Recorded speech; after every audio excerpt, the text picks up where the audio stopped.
Bismillahirrahmanirrahim. Assalamualaikum warahmatullahi wabarakatuh. Perkenalkan, nama saya Muhammad Wahiri dari Tadris Ilmu Pengetahuan Sosial Fakultas Tadris Umum Unja Universitas Zainul Hasan Bandung. Langsung saja di sini saya akan mempresentasikan tentang antropologi, yaitu terdiri dari 3 bagian. Yang pertama yaitu hubungan antropologi sosial dan sosiologi. Yang kedua, hubungan antara antropologi dengan ilmu-ilmu lain. Nah, yang ketiga, antropologi sebagai ilmu murni dan terapan. Di sini yang pertama ada hubungan antropologi sosial dan sosiologi. Maksudnya yaitu objek kajian sosiologi adalah masyarakat manusia, terutama dari sudut hubungan antara manusia dan proses-proses yang timbul dari hubungan manusia dalam masyarakat. Dalam antropologi, budaya mempelajari gambaran tentang perilaku manusia dan konteks sosial budaya. Nah, yang selanjutnya di sini juga ada hubungan antara antropologi dengan ilmu-ilmu lainnya. Di sini terdiri dari 4 bagian. Yang pertama, antropologi dan ilmu politik. Yang kedua, antropologi dan ekonomi. Yang ketiga, antropologi dan ilmu administrasi. Dan yang terakhir yaitu antropologi dan arkeologi dan sejarah.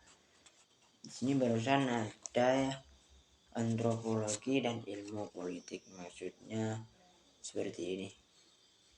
Antropologi menyumbang pengertian dan teori tentang kedudukan serta pesanan-pesanan dan satuan sosial budaya yang lebih kecil dan sederhana. Selanjutnya yang ilmu politik memberikan dasar moral kepada antropologi, nama yang tidak boleh dikejarkan. Nah, karena untuk penelitian antropologi sering para peneliti tidak menguatkan etika sehingga dapat kaidah-kaidah yang diatur pemerintah. Jadi seperti itu. Nah, di sini yang nomor 2 dari hubungan antara antropologi dengan ilmu-ilmu lain yaitu antropologi dan ekonomi. Maksudnya seperti ini. Antropologi dan ekonomi yaitu interdisiplin dari cabang ilmu antropologi yang membahas kaitan antara sejarah, nilai sosial budaya, dan geografi dari suatu masyarakat terhadap aktivitas atau fenomena ekonomi yang terjadi di dalam masyarakat tersebut.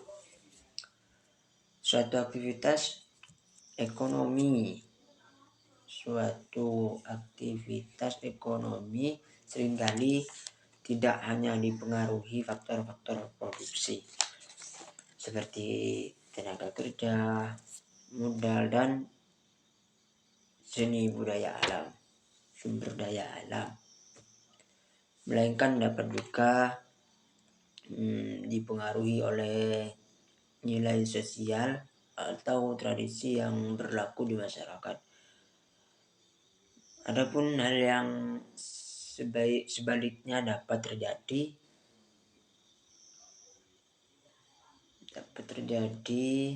yakni aktivitas ekonomi yang kemudian mempengaruhi tatanan sosial yang berlaku di masyarakat. Selanjutnya yang ketiga, hubungan antara antropologi dan ilmu lainnya yaitu antropologi dan ilmu administrasi. Jadi yang dimaksud dengan antropologi dan ilmu administrasi yaitu ini bertinjauan untuk mengetahui peran antropologi dalam kajian ilmu administrasi negara. Penelitian ini menggunakan metode tinjauan literatur library. Penelitian ini menggunakan metode tinjauan literatur. Dalam ilmu administrasi juga negara dikenal suatu konsep yaitu sistem administrasi negara. Setiap negara pasti memiliki sistem administrasi negara masing-masing. Sistem ini tidaklah berdiri sendiri. Administrasi negara pada suatu negara disasari oleh dasar negara tersebut, tapi dipengaruhi oleh lingkungan sekitar, termasuk dari ilmu antropologi. Dengan kata lain, antropologi mempengaruhi sistem administrasi negara di sebuah negara. Kondisi sosial budaya masyarakat harus dijadikan pula sebagai acuan dalam membuat kebijakan agar terdapat keseimbangan antara kebijakan dan pihak yang dijadikan sasaran serta terciptanya kerja yang efektif dan efisien. Dalam menjalankan segala untuk bentuk kebijakan, yaitu ilmu kerja yang efektif dan efisien dalam menjalankan segala bentuk kebijakan. Ilmu antropologi itu sendiri mempelajari budaya yang ada di dalam suatu masyarakat. Dengan demikian, budaya di dalam masyarakat itu tersebut akan mempengaruhi sistem administrasi negara.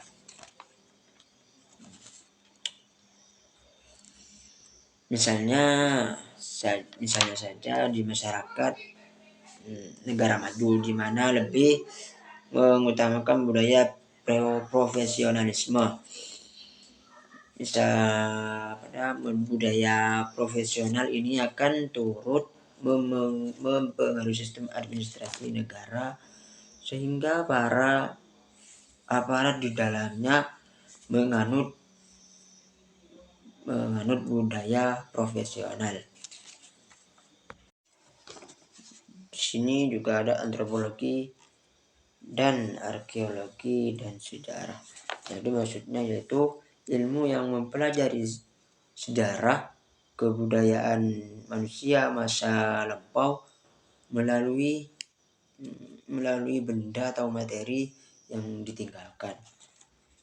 Arkeologi sebelum menjadi ilmu pada abad ke-15 zaman Renaissance, khususnya di Italia, beberapa orang yang senang mengoleksi benda-benda antik. Di sini ada antropologi sebagai ilmu murni dan terapan, yaitu ada dua bagian. Yang pertama di sini ada sebagai ilmu murni.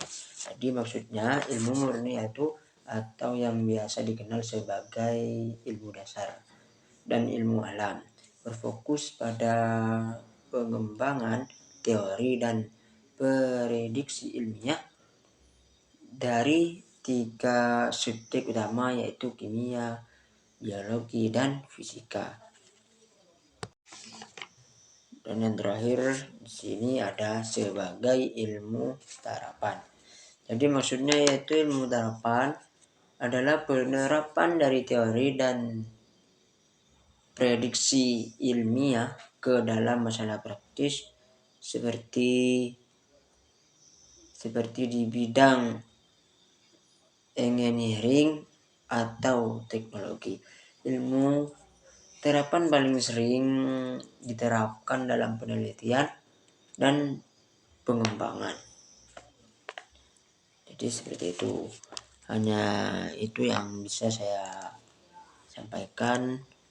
Apabila ada tutur kata yang kurang berkenan di hati Anda, Saya mohon maaf yang sebesar-besarnya. Akhirul kalam, wallahu muwaffiq ila aqwamit thoriq. Assalamualaikum warahmatullahi taala wabarakatuh.